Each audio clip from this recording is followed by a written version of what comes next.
Okay, phonetics 5. Let's continue with question 17. What is the main difference in pronunciation of the letters in bold print here, the RP phonemes t, b, p, d, k, in the following pairs?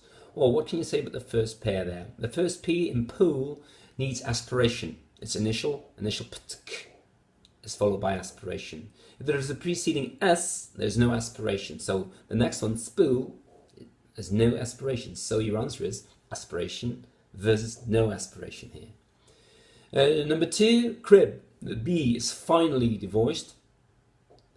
And top floor, you could go two ways there. You could say it's syllable final, so inaudible or weakly affricated. But you could also mention the fact that there's some pre-glottalization going on here, because you do not want to voice the following F sound. So I would accept pre-glottalization as well.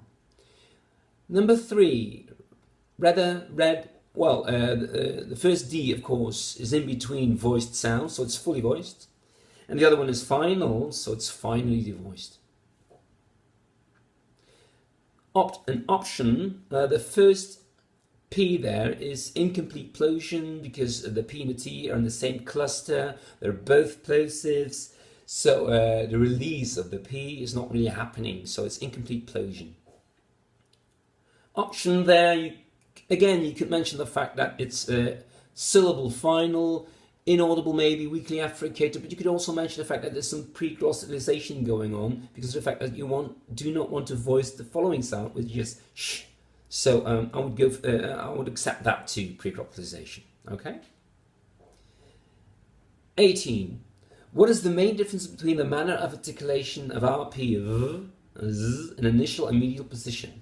In final position, they will both be devoiced, but in the other positions, the v depends far more on voicing and weakly affricated there.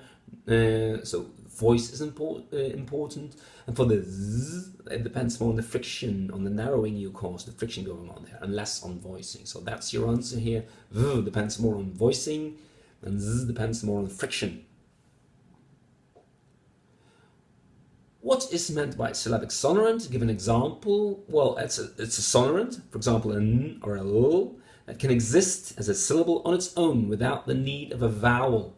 As in, for example, sudden. If you transcribe that, you would actually see an n symbol without a schwa or anything. And the same in bottle. If you transcribe that, and the second syllable there would only be a l without the help of a sonorant here, of a vowel here. So a sonorant on its own as a syllable without the need of a vowel. That's a syllabic sonorant.